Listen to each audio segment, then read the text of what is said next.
welcome. This is Akasha, also known as Shell, and I wanted to come and speak to you today about health, all of the different levels of health.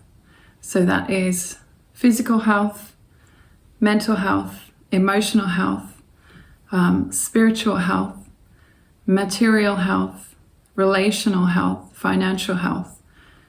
All of the different levels of health, how we maintain a healthy body. Particularly, I'm interested in speaking about this today because just the last couple of days, I think just yesterday, Novak Djokovic has just been deported from Australia and prevented from defending his Australian Open title because of the huge controversy that has been sparked as a result of him choosing not to be vaccinated for COVID-19, and all of the controversy that resulted in his exemption to the vaccination rule that is currently in place for entering into Australia. So I don't believe it's right to force anybody to have a vaccination for COVID-19 or for anything else, for any other illness. I believe everybody should be able to freely choose how they manage their own health. And so I wanted to come and speak today about this topic of health and how do we maintain a healthy body? What is involved in maintaining a healthy body? And there are a lot more things than some people like to believe. And why should it be each person's choice how they manage their health? In the same way that each person is free to choose what job they choose to do, where they choose to live, who they choose to relate with, what hobbies they choose to take up. I believe everybody has the choice and should have the sovereignty over their own health and their own body. So forcing somebody to choose a particular way of managing their health, such as a vaccine, is to me a really inappropriate path to go down, inappropriate and unjust, and it's a violation of the human rights of that person.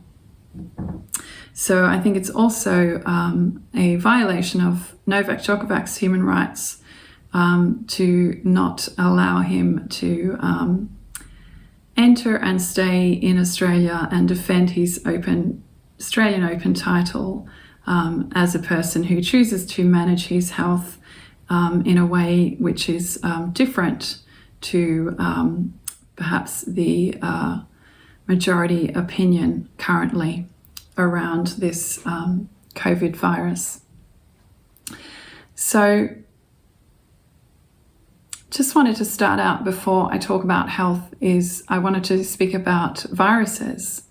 So even though I'm not a doctor or a scientist, I do know that there are millions and trillions of viruses circulating in the atmosphere all the time. And probably within myself right now, I probably have thousands, if not millions, of viruses within my body. Are these viruses a danger to me? No. If they were, I would be sick right now. And I'm not. So viruses are just a natural microbial life form which are actually contributing to the evolution of life on the planet. They're contributing to the evolution of all mammals on the planet, all life forms on the planet, all animals. So There is no need to see viruses as bad in any way. It's not a dual, having a dual kind of perspective. Virus is bad, not virus good, is just completely inappropriate thinking, wrong thinking. So I was listening to an interview from a Dr. Zach Bush just the other day on YouTube. You can Google Dr. Zach Bush and you will most likely come across this interview. So he's a medical doctor, and he was speaking about the functions of viruses and how they interact with our human genetics. So he said viruses were a genetic databank for adaptation and diversification of the planet.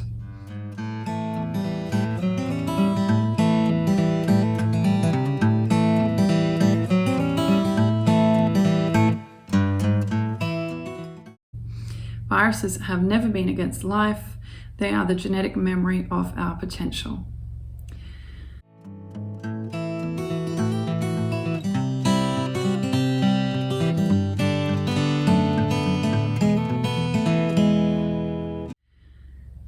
He then went on to explain that more than 8% of our human genes, so we have about 20,000 human genes, 20,000 genes are in the human genome, which is surprisingly around the same number, I think he said, as a flea or something like that. And he said 8% of our genes were actually inserted by retroviruses such as HIV, and that 50% of our human genes were inserted by other viruses, by just viruses in general.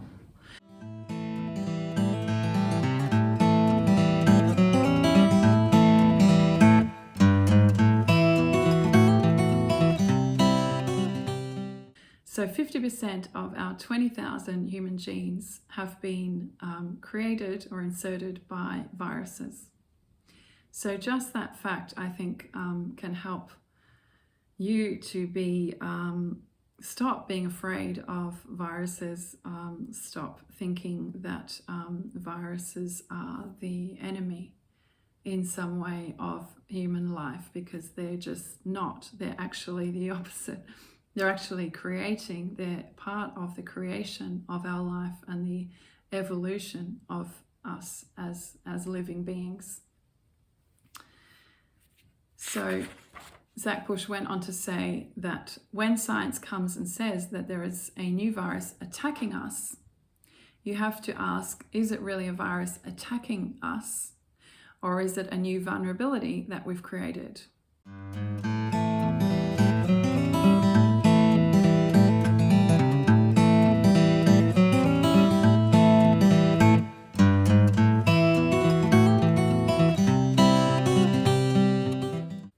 Or more interestingly, is there a new opportunity that we are stepping into by integrating this new information into our bodies?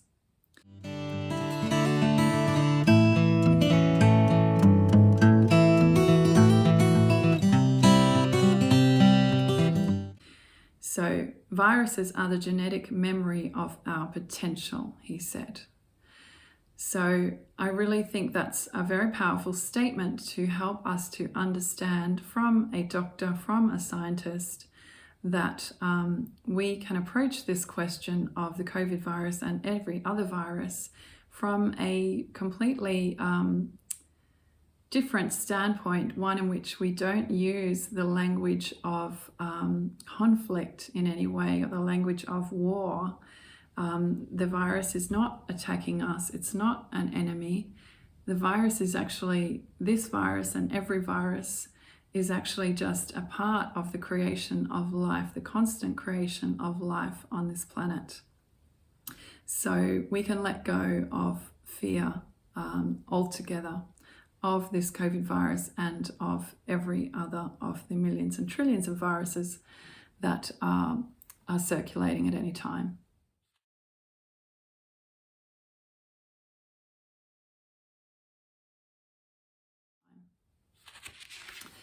So if we have this COVID virus circulating and all these other viruses circulating at any time on the planet, and we are constantly breathing in viruses, what are the factors that differentiate between a person who breathes in one of these viruses and then manifests an illness or a disease which has been sparked by this virus?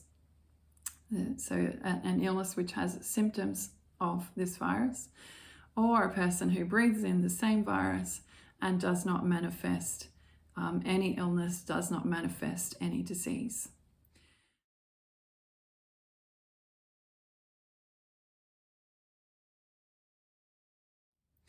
So I believe to answer that question, we need to look at our all-over health. We can't just look at the health of our physical body.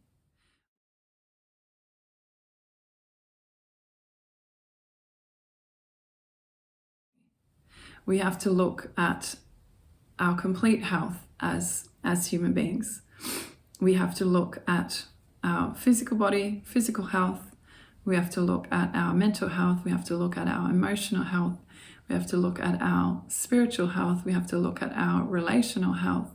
We have to look at our material or financial health. We have to look at all of these different aspects of health, because health exists on many different levels and on many more levels than the physical.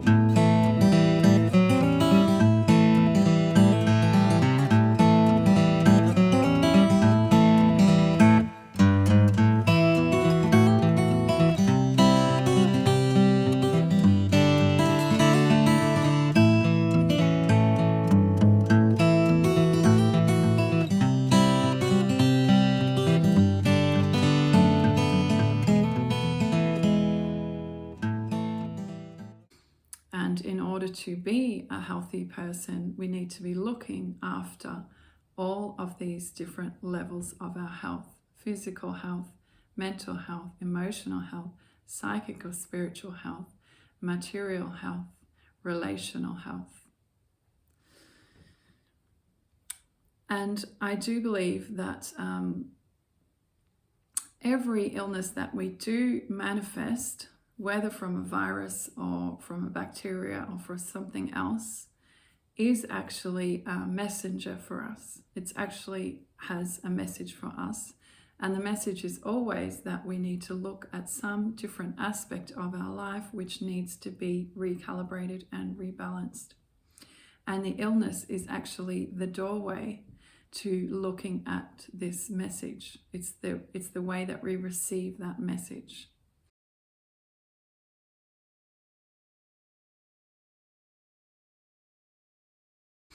So we can just let go right now of any fear of illness or any fear of ill health, because every illness is actually a gift. So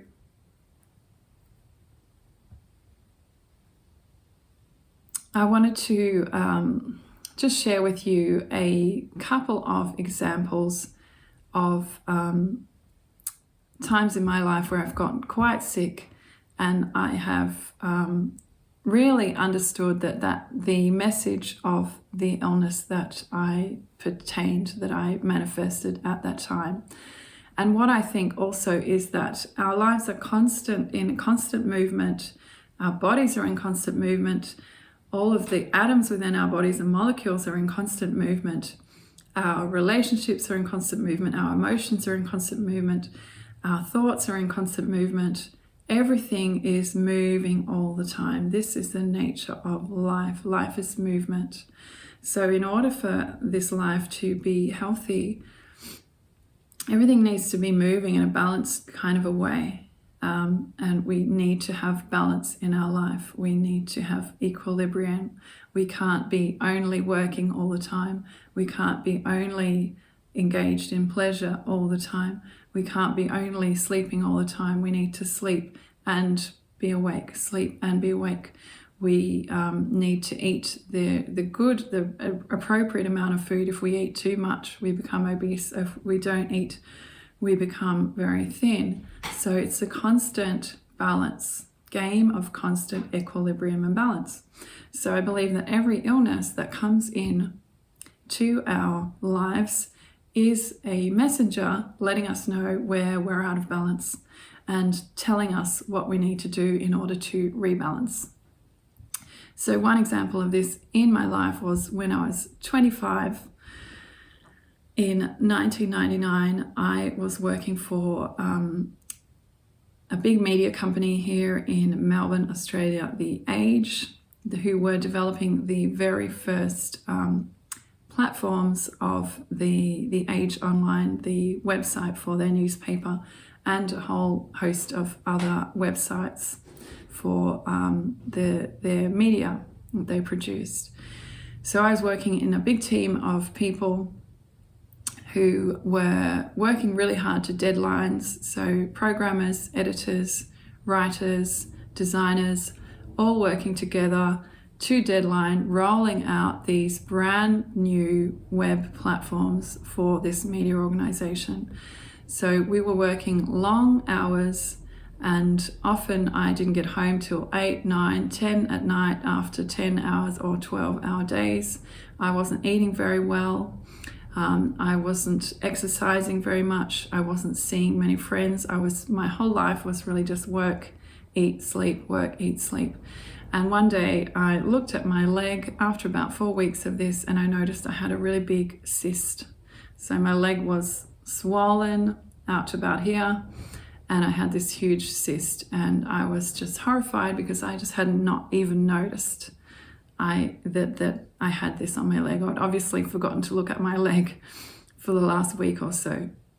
So I went into the doctor, who was also horrified that I hadn't noticed, and he popped the cyst, and a huge amount of pus came out, and I then took about a week off just to look after myself and recover and regain my health and my equilibrium. So I really understood that the message of that cyst was that I had to get off that treadmill of work, eat, sleep, work, eat, sleep, work, eat, sleep, and regain some balance in my life, let go of working so much and look after my physical health again. That was a very clear message to me. So another time where I got very sick was in 2016 in Bali. I was living in Ubud, Bali. It was the wet season. It was my birthday month in February. And it was raining like crazy, 24 hours a day. Ubud is a mountainous region, and often this is the wettest part of Bali during the wet season. And I just started to notice that I was really not getting enough oxygen into my lungs. I would take in a breath, and my breath would literally arrive. It felt like I was getting breath down to about here. It wasn't arriving into my lungs. So I started to have this constant feeling of just not having near enough breath. And it started to become quite frightening because it just seemed to get worse every day. So I went to a clinic and I was put on an oxygen machine. I was given some medication to open my lungs, my capillaries, and my capacity to receive oxygen.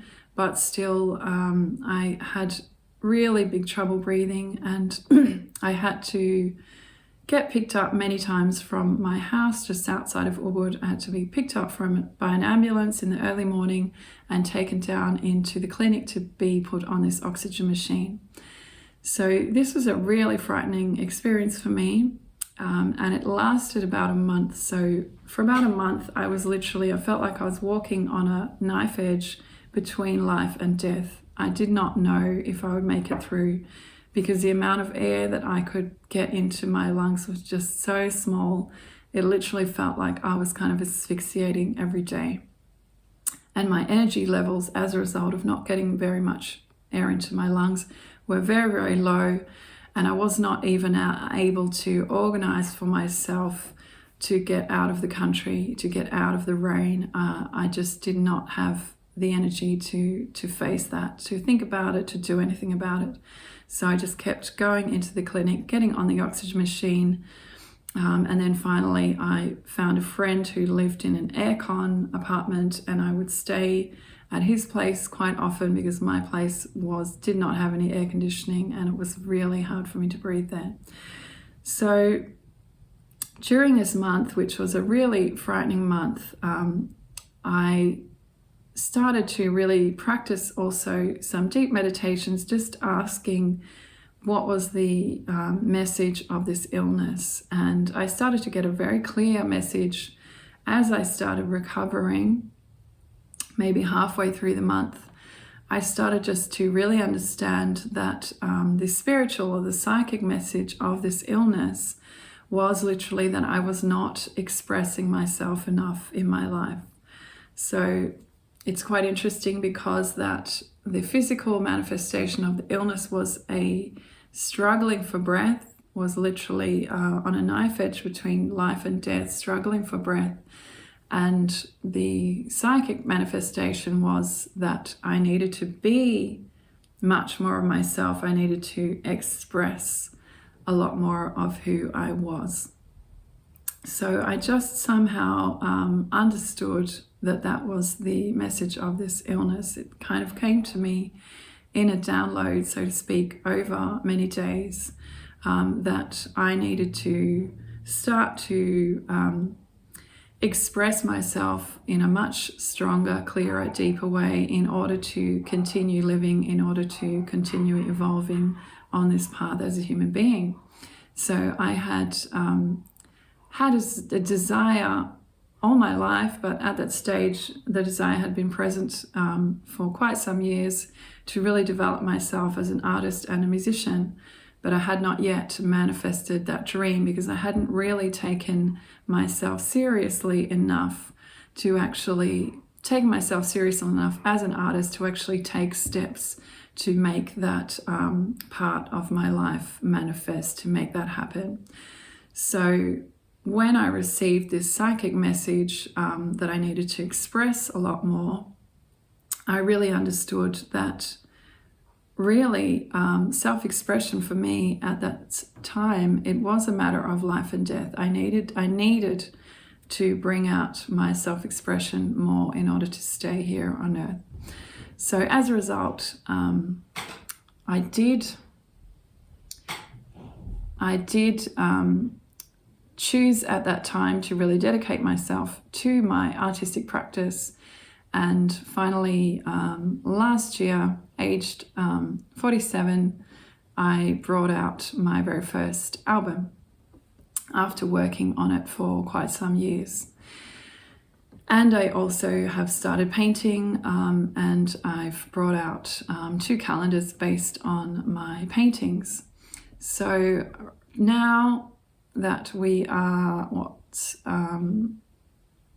5 years later, after 2016, I feel much more realized as an artist, and I feel I'm really on this path of realizing my dreams as a musician and as an artist, and I feel much healthier as a result.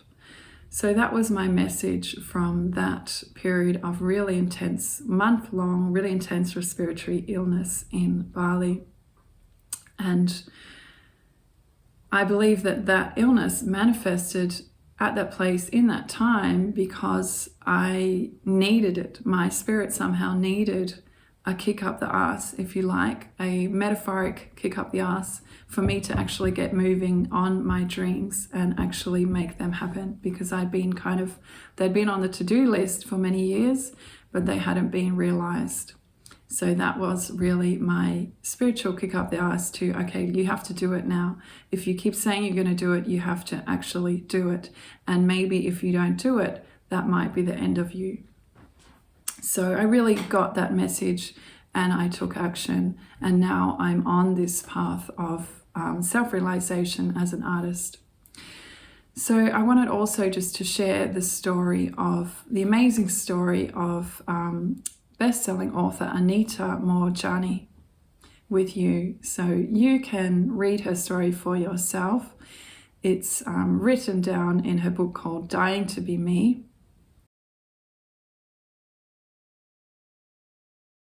So she's a person who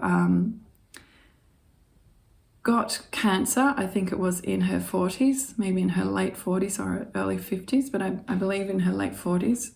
She was born in India, brought up in a traditional family in, I think, Hong Kong or Singapore. Brought up in a traditional Indian family where she was expected to do the traditional thing, be married and have children. And so she was, her family organised an arranged marriage for her quite early in her life, which subsequently did not turn out to be a good experience for her, and which she she divorced from.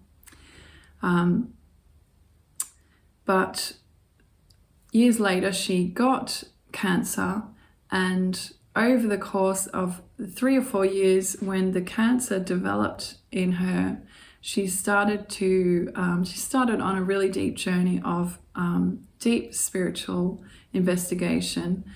She went and saw many, many different medical practitioners, both Western and Eastern. She started a yoga practice. She saw Chinese herbalists. But even so, even with all of these treatments and doctors that she saw, her cancer got progressively worse until about 3 or 4 years into the illness, her whole body was riddled with cancer. Literally every single organ was riddled with cancer, and she had like black cysts all over her body. She just... she was just literally full of cancer. So she was given a terminal diagnosis, and she was literally in hospital in, I think, Hong Kong or Singapore, on her deathbed, surrounded by her family, when she had a near-death experience. So she literally travelled down that tunnel of white light and onto the other side, let's say, that kind of window between life and death, where she had a conversation with some different guides that she met there. Some of them, I think, were already passed away family members of hers, and some were other spirit guides. And she saw very clearly in that near-death experience, and during that experience she also could see her own body on the hospital bed. She could see all her family members standing around talking with the doctors, and later on, about a week or so later, she could relay word by word what those family members were saying while she was basically in a coma. She was in a coma at that time.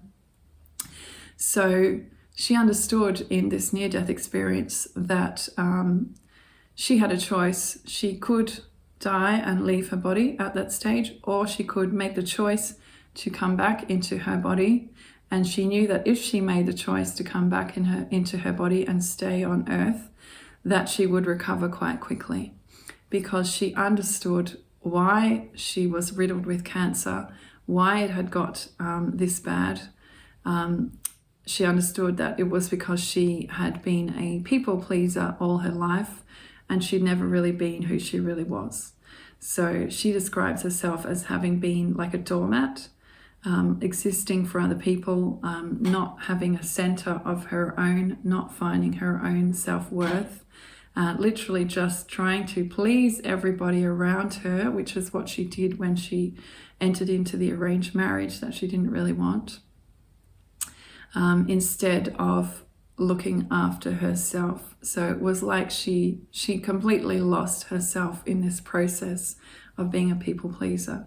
So after this near-death experience, when she did decide to come back into her body, She quite miraculously, if you like, miraculously, according to the doctors, within about 2 weeks, the body, which was completely riddled with cancer, had become, was in a really speedy recovery. All of her organs were starting to regain function. The cancer was quickly falling away. And within, I think, about 3 months after her near-death experience, she was literally well on the way to recovery and nearly cancer-free. So that obviously sounds like a miraculous story. But if you believe what I said about health, that it's real health needs to be looked at very holistically. We need to look at all those different levels of our life, and we need to look at the functioning of all those different parts of ourselves. Then you understand that a human being is really a magical being. Life is a magical thing. And it's much more magical and mystical than we can ever really comprehend. But in order to be actually healthy, we need to look at all of these different areas of our life and of our being. And if we do take care of all of these different aspects of our being, physical, mental, emotional, relational, career, finance, all of these things, then we can be in optimal, incredible physical health, and we can be in a position where we can be breathing in these viruses that we are constantly breathing in anyway, whether we know it or not. And we can, our immune system can quite easily integrate the viruses and not allow them to manifest into any illness. And if they do manifest into an illness, as I said, that illness is always a messenger for us. So we don't need to be afraid of viruses, and we don't need to be afraid of illness. And I do believe that we need to respect everybody's health choices. We need to respect the health choices of someone like Novak Djokovic, who is extremely healthy. Anybody can see that. If you're an elite athlete, you need to be extremely healthy in order to maintain that position. And we need to respect the health choices of somebody such as himself, who clearly knows how to manage his own health probably better than a huge proportion of the population, of better than anyone who is not in such good health. So I believe it's just really so important that governments start to understand that this question of health and maintaining health is far vaster and far bigger than something that we can reduce just down to Western medicine and down to a vaccine or not a vaccine. It's much, much bigger. It's a much, much bigger picture. Real health is a much, much bigger picture. And we need to respect that every person is different. Every person's life path is different. Every person's life choices are different. And I believe every person is ultimately responsible for their own health. And so every person should be free to choose the best ways to manage their own health. And maybe for you, that is taking a vaccine against this COVID flu virus or against any other viruses that you see a vaccine as necessary. Maybe it's not. That's up to you. That's a choice that you should be free to make. Okay, thank you so much for listening. If you like this video, please click the like button. Please subscribe to my channel so that you will get updates whenever I publish new videos. And please also, if you are interested in going deeper in this topic of how do we care for our health on a really holistic level, have a look at my universe community. I think you'd find there'll be some interesting offerings there for you. Thank you again so much, and sending you lots of love and many blessings.